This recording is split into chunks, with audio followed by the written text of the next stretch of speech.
ayat tadi diturunkeun dina ngalarang ngomong, ngalarang ngobrol, ngalarang berbicara fil khutbah dina waktu khutbah. Lantaran harita orang Arab teh ketika khutbah teh ieu nyana ngobrol-ngobrolkeun urusan perdagangan, urusan kahirupan.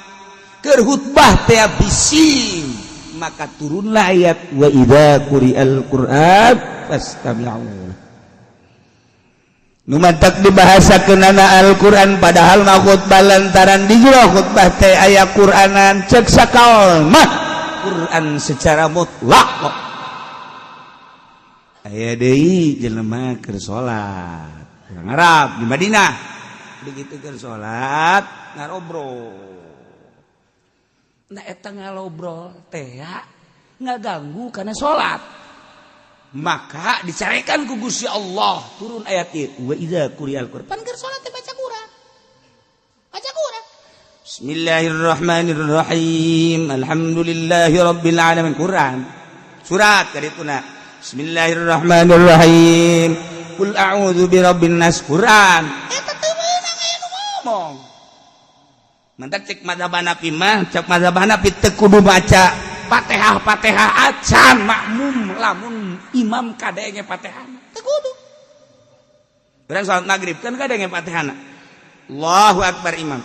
Bismillahirrahmanirrahim. Bismillah. Nabi mah sakadar penyempurna. Alhamdulillahirabbil alamin arrahmanirrahim maliki yaumiddin. Makmum teu kudu baca Fatihah. Geus asal gadegekeun bae eta ieu. Wa idza quri'al Qur'an di mana dibaca Fatihah. Qur'an teh Fatihah dina salat. Pas tapi ulah dengekeun doan situ. Ulah aya umang ngomong. Perhatikan baik-baik. Salat jadi. Mata Hanafi. Teh kudu baca Fatihah nya nah. Geus bae. Imam ruku bilu Allah. Mantak ulah kaget lamun di Mekah. Ulah nurutan nyana ka urang nurutan nyana deui. Nyana mah Allahu akbar. Nyana mah nileuk ka kaditu neuleukeun. Teu keur gadekeun imam nyana. Teu maca nyana mah. Teu masalah. Nyana mah mazhab nyana. Ai urang mah la salata liman lam yaqra bil Qur'an cek Kangjeng Nabi. Teu sah salatna lamun teu baca Qur'an. Maca Qur'an teh anu baca Fatihah. Maksud urang mah nyekalan eta mazhab Syafi'i mah bacalah Fatihah. Geus lamun kaburu mun teu kaburu teu kudu. Urang datang ke masjid, imam keur majana maca surat. Pas maca suratna Nas. Qul a'udzu birabbin nas malikin nas ilahin nas min syarril waswasil khannas. Urang datang ka dinya. Allahu akbar. Alladzi yuwaswisu fi sudurin nas minal jinnati wan nas. Kan langsung rukuk Allahu akbar urang teh kudu maca Fatihah Allahu akbar geus mantep lu mantep kadatang ka di jalan terakhir wae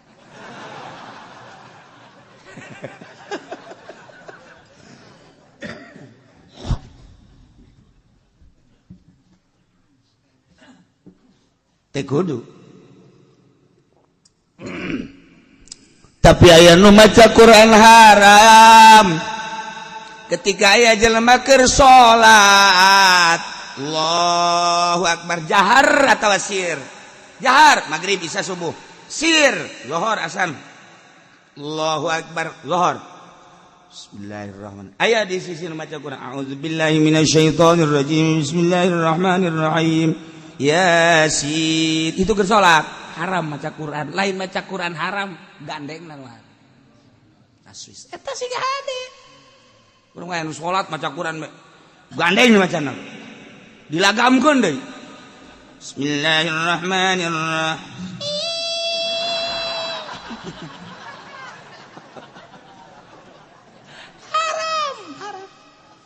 Haram. Termasuk ngaganggu nu sare dina waktu sare bulan Ramadan. Bulan Ramadan kan waktu teh eta teh urang teh sangat diperhatikan. Maghrib tas maghrib langsung isya tas isya langsung taraweh. Tas taraweh perlu istirahat sebab engkena jam 2:30 atau jam 3 udang. Berarti perlu sare. Lihat ngaji Qur'annya na awong-awongan saat batur istirahat haram mah enggak jarang. lain menang ngajar haram lantaran ngaganggu batu cak tetangga aduh teu budak bener ge tadarus adupan aing waduh ieu engke kudu hudang deui coba cak awewe mah bu aing mah nya salaki sok yang diladenan heula nya engke masa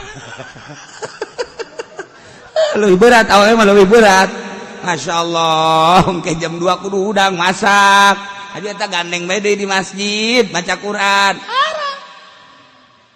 haram eta kos itu teh masyaallah aya waktu-waktuna teu meunang Naila wa idza quri'al Qur'anu fastami'u lah. Keur carita khutbah di mana-mana dibacakeun khutbah. Awas, dengekeun. Sehingga orang keur baca khutbah lamun teu ngadengekeun urang disiksa ku Gusti Allah. Bener kudu dengekeun fastami'u lah. Pan situ. Kudu perhatikeun bener-bener. Ulah-ulah ngobrol keur khutbah ieu, ulah-ulah ngobrol. Cak-cakan isyarah make ieu beta make jemari make curug haram dengekeun mata khutbah di dieu mah lain khutbah lugawi khutbah na ieu mah khutbah syar'i geus lain ceramah ku ari khutbah dina Jumat teh di manaan ceramah itu salah eta mah khutbah syar'i kelengkapan salat Jumat 2 rakaat nu 2 rakaat zuhur teh dibagi 2 rakaat ku salat 2 rakaat teh khutbah badak khutbahna 2 lamun aya jelema maca khutbahna hiji teh sah Jumatna pohoan misalna alhamdulillahilladzi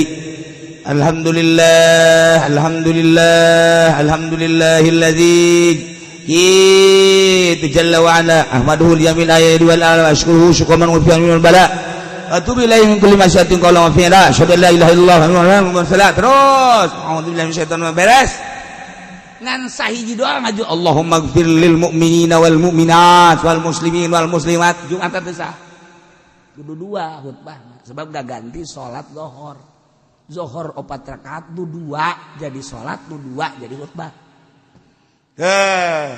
bisa anu hiji teh sah atau ngalantur jadi nak jadi khutbah lugawi ceramah bisa atau bisa tambah lain khutbah ceramah tambah khutbah syar'i perlengkapan salat Jumat ieu dalilna wa idza quri'al Qur'an di mana dibacakan Al-Qur'an khutbah maknana pastami'u lah khutbah Jumat dengekeun waan situ nengleng teh cicing sebab ieu mah salat maknana khutbah eta maknana salat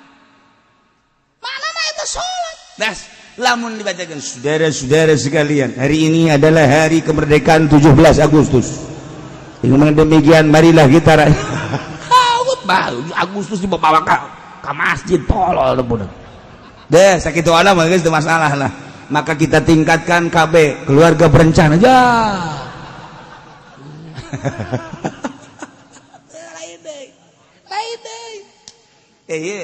khutbah wa idza quri'al Qur'an khutbah di mana dibacakan Quran ya pastami'u lah wa ansitu atawa Quran secara mutlak di mana dibacakan Al-Qur'an dengekeun ulah loba omong lamun aya urang sunah kan neuk ngaji maca Quran heula sunah dina kitab Tambihul Muqtarin geus atuh Tambihul Qapilin nu mantak urang manggil qori ieu teh deuk ceramah manggil qori hukumna sunah memeh pengajian maca Quran heula bacakeun Quran urang dengekeun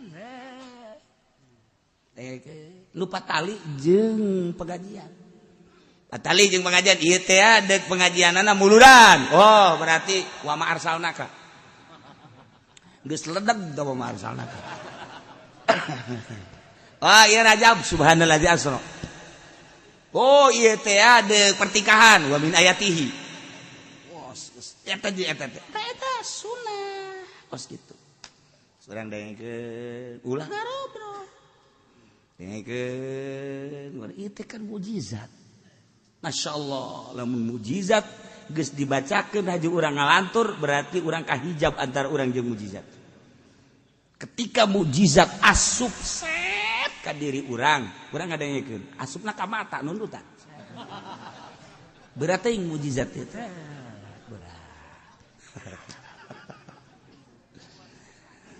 wa iza quri'al qur'anu di mana dibacakeun Al-Qur'an aya jelema maca Qur'an fastami'ulah maka dengekeun ku anjeun bacaan Al-Qur'an wa ansitu maneh kudu serius nengleng cicing ulah loba ngomong anu engke balu karna la'allakum turhamun bakal menang rahmat ya Allah mujizat atuh